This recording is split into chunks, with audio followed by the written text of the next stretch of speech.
जागना है जाग लो अफलाक के साए तले, जागना है जाग लो अफलाक के साए तले, और हश्र तक सोना पड़ेगा खाक के साए तले। तो जाग लो थोड़ी देर बैठ कर के, नाते नबी सुन लो। नात सुनना भी मेरे नबी और सहाबा की सुन्नत है। हज़रत हस्सान के लिए हुजूर मिंबर बनाते थे, फिर हस्सान को ऊपर खड़ा करते थे, हुजूर और सहाबा नीचे बैठकर नात सुनते थे। तो मेरे बाद भी आपको नाते सुननी है, और दुआ है कि अल्लाह इन जलसा करने वालों को के रोज़ियों में अल्लाह और बरकत अता फरमाए।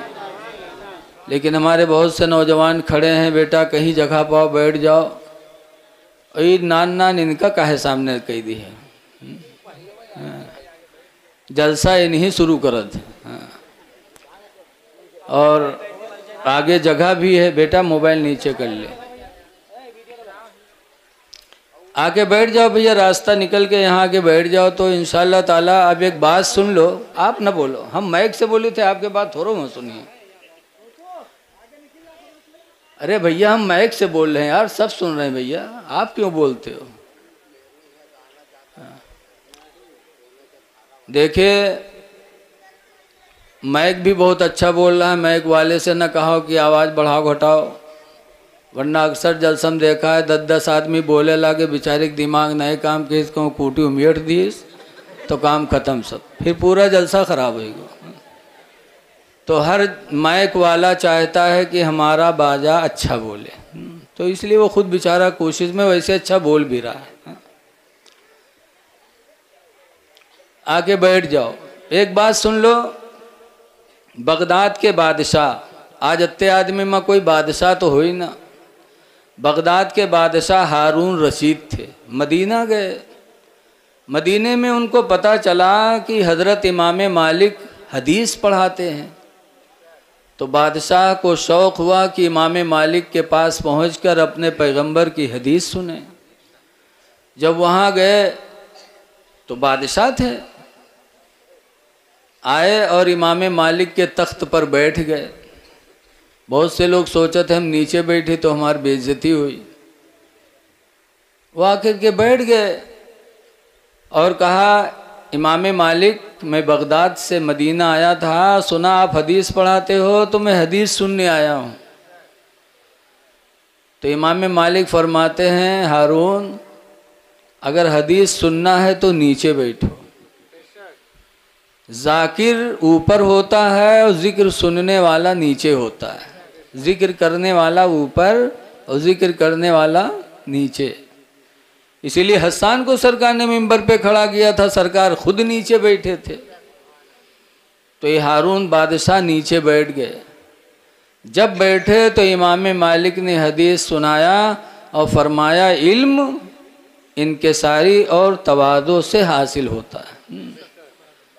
तो जब मिलाद हो, जलसा जुलूस हो तो आके बैठ जाया करो। कुर्सियां तो आज इतनी सस्ती हो गई, कोई गरीब ऐसा नहीं जिसके घर में कुर्सी ना हो, इसलिए आकर के बैठ जाओ। कुरान करीम सूरह मुल्क की आयत का एक हिस्सा मैंने पढ़ा है, 29वें पारे की आयत। अल्लाह फरमाता, अल्लज़ी, खुदा वो है, कौन है खुदा? खलक़ल मौत वल हयात, खुदा वो है जिसने मौत और ज़िंदगी को पैदा किया। ज़िंदगी भी खुदा ने दिया और मौत भी वही देता है। सवाल पैदा हुआ कि जब मौत देना था तो जिंदा ही क्यों किया, और ज़िंदगी दिया था तो मौत न देता? ज़िंदगी दिए कर दे करके मौत को दिया क्यों? अल्लाह फरमाता, लियब्लुवकुम अय्युकुम अहसनु अमला, ताकि वो खुदा तुम्हारा इम्तिहान ले ले कि तुम में अमल के एतबार से अच्छा कौन है। सिर्फ अमल का इम्तिहान देने के लिए खुदा ने ज़िंदगी दिया था और मौत दे देता है। तो है मेरे भाइयों, इस थोड़ी सी ज़िंदगी में इम्तिहान में कामयाबी की कोशिश करो कि हम अल्लाह के नज़दीक कामयाब हो जाएं। लेकिन अमल, कोई भी अमल अल्लाह को कबूल कब होगा? जब ईमान हमारा सलामत रहेगा। बग़ैर ईमान के कोई अमल बारगाह मौला में कबूल नहीं है।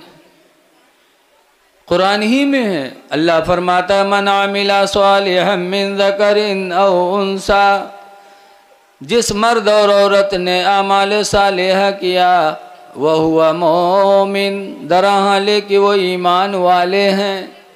फलनुहयन्नहु हयातन तय्यबा, तो अल्लाह का वादा है कि उसको हम अच्छी ज़िंदगी दे देंगे। अच्छी ज़िंदगी अल्लाह उसे देगा जो ईमान के साथ साथ नेकियां करेगा। ईमान की कैद लगी है, कुरान ने लगा दिया। इसीलिए हम सब के इमाम आदम अबू हनीफा, हम सब हनफी हैं अल्हम्दुलिल्लाह। इमाम आदम के मसलक पर नमाज पढ़ते। एक दिन वो तकरीर कर रहे थे, जलसा था, तो एक बुढ़िया अपन बकरी लेके पहुंच गए सामने। ओके बकरिया के दाढ़ी रहे। बुढ़िया कहते जाए कि इमाम आदम ही बताओ कि तुम्हार दाढ़ी बढ़िया है कि हमरे बकरिया की दाढ़ी बढ़िया है? तो इमाम आदम नाराज़ नहीं हुए, बहुत संजीदा थे। कहा बूढ़ी माँ, अगर मैं ईमान पर दुनिया से गया, अगर लगा रहे हैं खुदा की मशीयत पर, जो कुछ है सब अल्लाह के चाहने ही से होता है।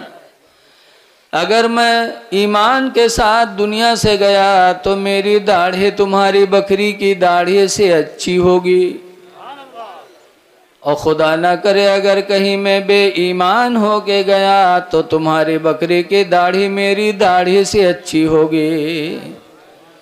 इमाम आदम ने बता दिया कि चाहे नमाज हो, चाहे रोज़ा हो, हज हो, ज़कात हो, सबकी कबूलियत का दारो मदार ईमान है।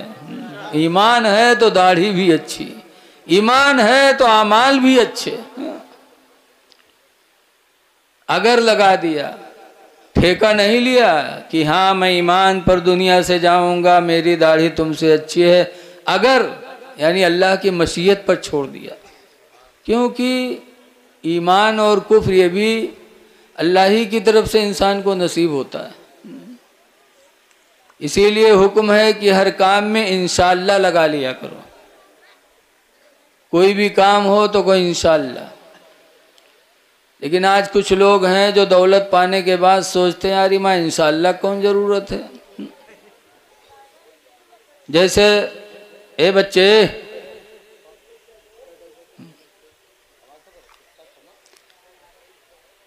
एक सेठ साहब थे, घर से निकले और इत्तेफाक से उधर मौली साहब आ उतरा। मौली साहब से मुलाकात, मौली साहब सलाम किए, अस्सलाम वालेकुम। सेठ जी के वालेकुम सलाम। मौली साहब बोले सेठ साहब कहाँ जा रहे हैं? कहा घोड़ा बाज़ार जा रहा हूँ घोड़ा ख़रीदने। तो मौली साहब ने कहा इंशाअल्लाह कह दो कि इंशाअल्लाह घोड़ा ख़रीदने जा रहे हैं। कहा जा यार तुम मौलवीन के बात यही नहीं अच्छी लागत। घोड़ा बाज़ार में बिका थे, पैसा हमरे जेबे में, तो इंशाअल्लाह की कौन ज़रूरत है? माज़अल्लाह, दौलत के घमंड में थे। मौलवी साहब ने कहा अरे कह लो इंशाअल्लाह। कहा चले जाओ मौलवी सामने से। मौलवी बेचारे चुप। आज जिके हुकूमत कहूँ नहीं चलत है, मौलवी पर चलत है। जिके नतईपन कहूँ न चली, वो मस्जिद के इमाम और मदरसा के मुदर्रिस पर नतईपन करी। सबसे कमज़ोर कौम दुनिया में मौलवी समझे जाते। डांट दी इस मौलवी का, मौलवी बेचारे चुप हो गए। सेठ जी चले गए बाज़ार, घोड़ा बाज़ार पहुँचे, वहाँ घोड़ा देखा, पसंद आया घोड़ा, दाम दुकान तय हुआ। और जब तय हुआ तो सेठ जी जेबे में हाथ डाले, रुपया निकाल लिए तो हाथ नीचे चला गया। अरे देखा जेब कटा, रुपया गायब। तो सेठ जी की सांस जहाँ थी वहीं रुक गई। थोड़ी देर बाद कुछ सुकून मिला तो बेचारे वापस लौटे। और जब आए अपने कस्बे में तो सबसे पहले अल्लाह की मर्जी वही मौलवी से मुलाकात हो गई। कहा अस्सलाम वालेकुम। मौलवी साहब ने कहा वालेकुम अस्सलाम। सेठ साहब घोड़ा लाए? कहा मौलवी साहब इंशाअल्लाह घोड़ा बाज़ार पहुंचा, फिर इंशाअल्लाह घोड़ा भी देखा, फिर इंशाअल्लाह घोड़ा भी पसंद आ गया, इंशाअल्लाह बातचीत भी तय हो गई, इंशाअल्लाह सब तय हो गया।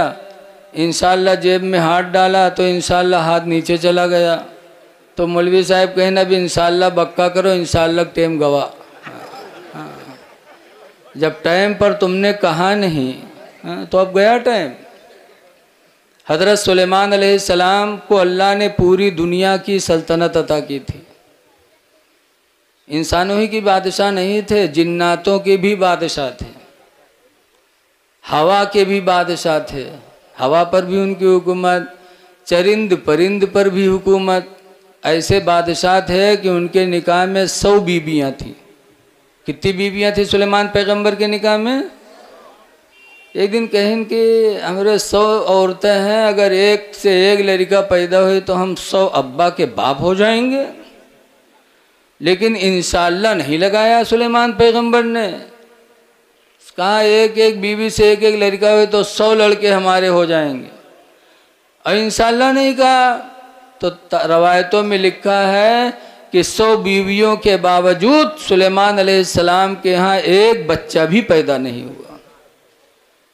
सिर्फ इंशाअल्लाह नहीं लगाया था। अल्लाह ताला ने नबियों का इम्तिहान बहुत लिया। हम लोग रात भर काम करे थे, सालन कहे तो कभी इंशाअल्लाह नहीं कहे तो कोनो काम नहीं बिगड़े थे। और वो नबी थे जो जितना ही अहम मर्तबे पर होता है उसका इम्तिहान भी उतना ही आला होता है। सबसे बुलंद दर्जे पर दुनिया में अल्लाह के नबी थे।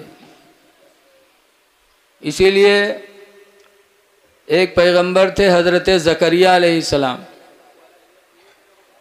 ज़करिया अलैहिस्सलाम के ज़माने में एक बादशाह अपनी साली पर आशिक हो गया। आजकल भी बहुत से लोग साली पर दीवाना होते हैं।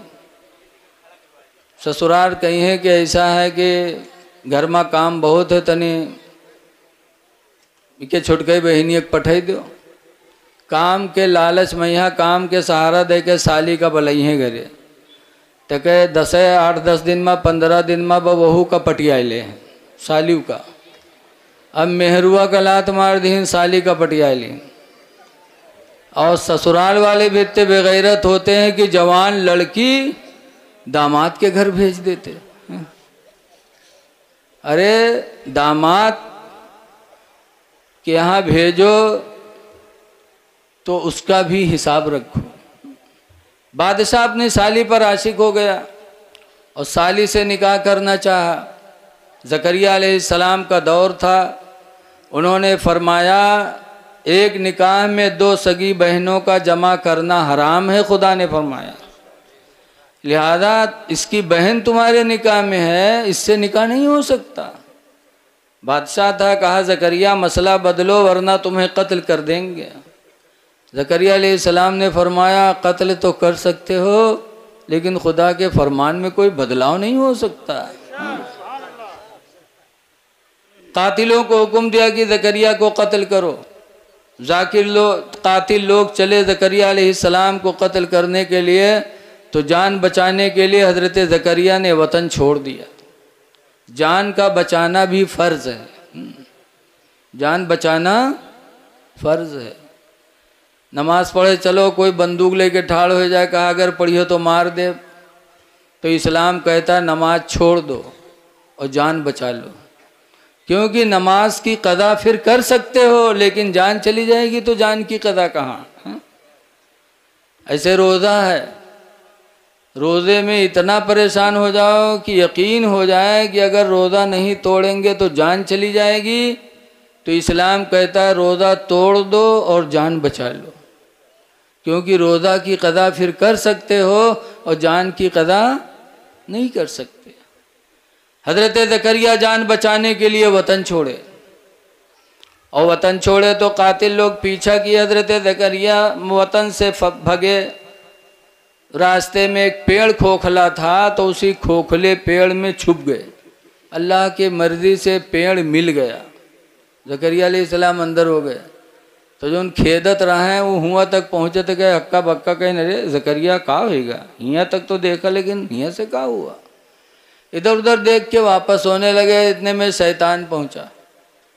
शैतान ने कहा कहाँ जा रहे हो? कहा यहाँ तक जकरिया को देखा, उसके बाद कुछ पता ही नहीं कहाँ चला गया, कहाँ गायब हो गया, आसमानों में चला गया, कहाँ चला गया। तो शैतान ने कहा मैं बताता हूँ, लेके गया। तो जकरिया अलैहिस्सलाम जब पेड़ में छुपे थे और पेड़ बंद हुआ था, तो उनके चादर का एक कोना हल्का सा बाहर रह गया था। शैतान ने देखा, कहा देखो ये चादर का कोना है, इसी के अंदर है। अच्छा, फिर कहा आरा लाओ, आरा लाया गया, कहा इसको चीरो। जब आरा चला ऊपर से हजरत ज़करिया के सर के पास पहुंचा, तो अल्लाह ने फरमाया ज़करिया उफ न करना, वरना साबिरों के नाम से तुम्हारा नाम खत्म हो जाएगा।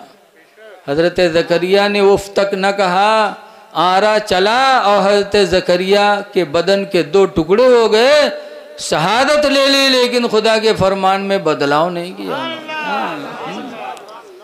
नबियों का इम्तिहान बहुत हुआ है, इसलिए लोगों हम भी तुम भी इम्तिहान ही के लिए दुनिया में आए हैं।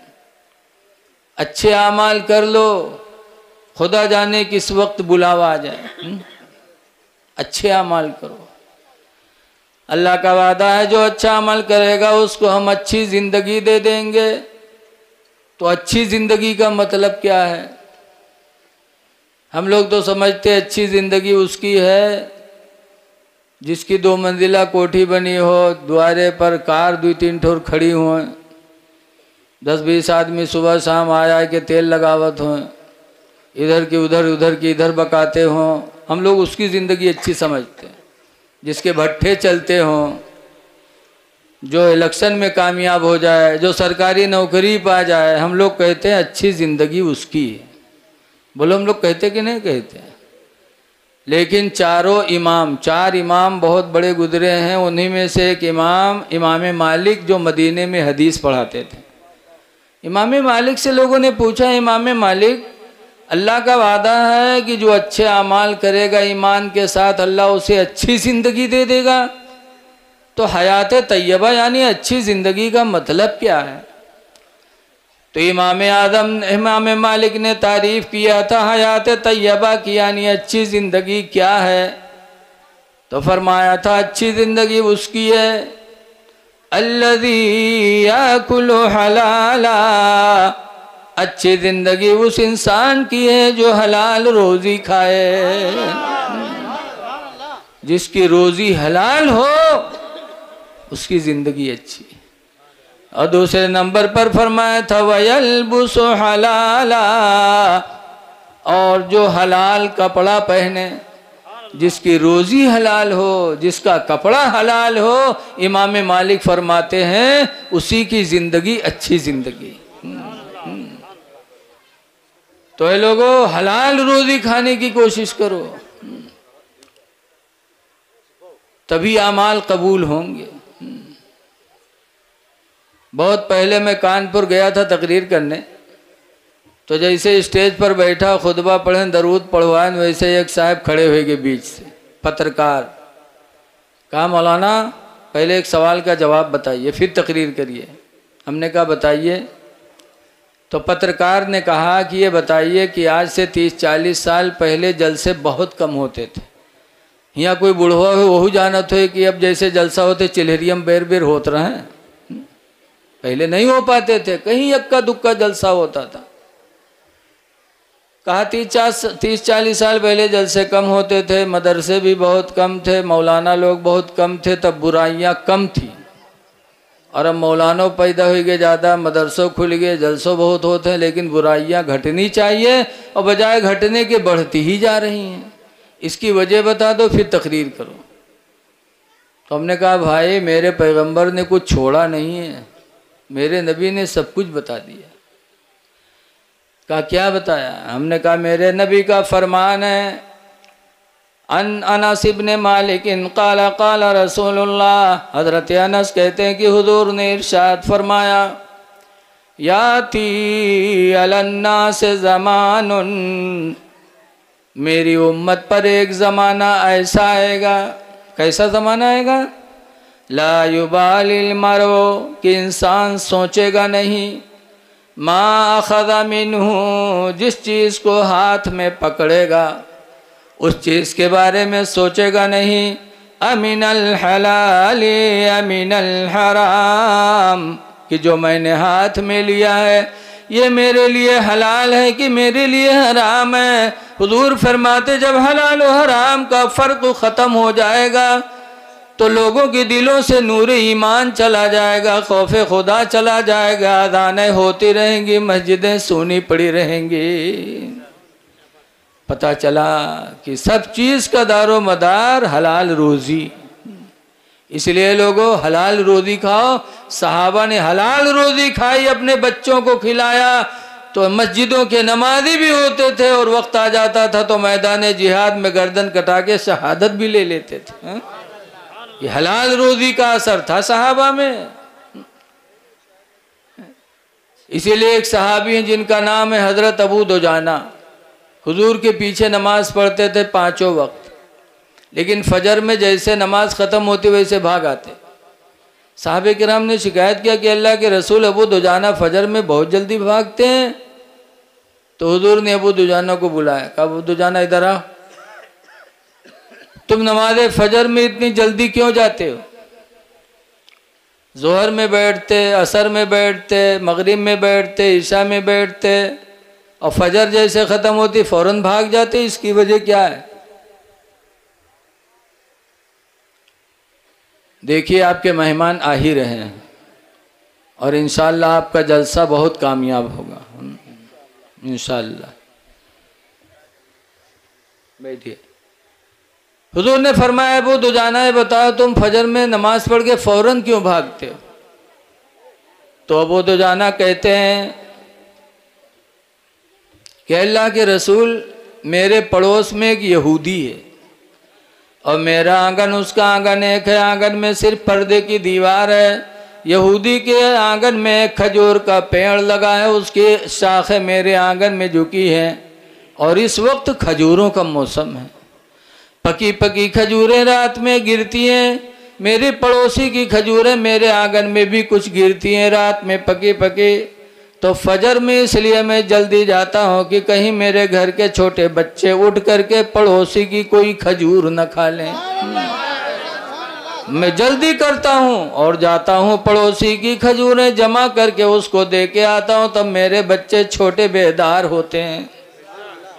ये सहाबा में जज्बा था कि हमारा बच्चा पड़ोसी की एक खजूर न खा ले।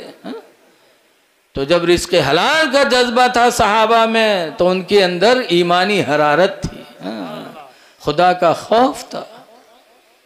इसलिए लोगों आप भी सोचो, लेकिन आज देखा जाते ले हैं मूँगफली, कहीं का भाव है, कहीं 10 रुपये 100 ग्राम, कहीं 100 ग्राम तौलो, वो तौलत है तब तक के एक दो ठोर तोड़ दीन। हाँ बताइए क्या वो तुम्हारे लिए जायज़ है? सहाबा की ज़िंदगी नज़रों के सामने रखो। इसलिए रोज़ी की तरफ ध्यान दो, किसी का माल ना हड़पो, चाहे हिंदू हो चाहे मुसलमान हो। किसी के मकान पे कब्ज़ा न करो, किसी की अमानत न हड़पो, किसी भी धर्म का आदमी हो। कर्जा ले लो तो कर्जा अदा कर दो, ये नहीं कि वो हिंदू है खाए लेवे तो बढ़िया है, माज़अल्लाह, पता नहीं कौन बता दिया है? सुनो, अल्लाह के रसूल ने मक्कतुल मुकर्रमा पे फतह किया, रमज़ान का महीना था, 10,000 सहाबा को लेकर हुजूर फतह मक्का फरमाया। और जब मक्का फतह फरमाया तो काबा के पास पहुँचे तो काबा की चाबी किसके पास थी? उस्मान बिन तलहा के पास। इस्लाम लाए नहीं थे उस्मान बिन तलहा। जब सरकार को देखा तो चाबी लेके छत पे भाग गए। मांगा सरकार ने उस्मान चाबी दे दो, कहा ना चाबी तो नहीं मिलेगी काबे की। तो हुजूर ने अली से कहा अली जाओ तुम चाबी लेके आओ उस्मान से। हज़रत अली गए, एक हाथ से उस्मान बिन तलहा का हाथ पकड़ा और दूसरी हाथ से चाबी छीनी। शेरे खुदा थे वो, अल्लाह की ताकत दी हुई थी। और चाबी लेकर आए, खाने काबा के दरवाजे को खोला, हुजूर अंदर गए, अल्लाह का जिक्र किया, अल्लाह को याद किया। और उसके बाद जब काबा से निकले तो हुजूर ने दरवाज़ा बंद किया और ताला मारा। जब ताला मारा तो सरकार के चचा अब्बास खड़े थे। उन्होंने कहा, ऐ मेरे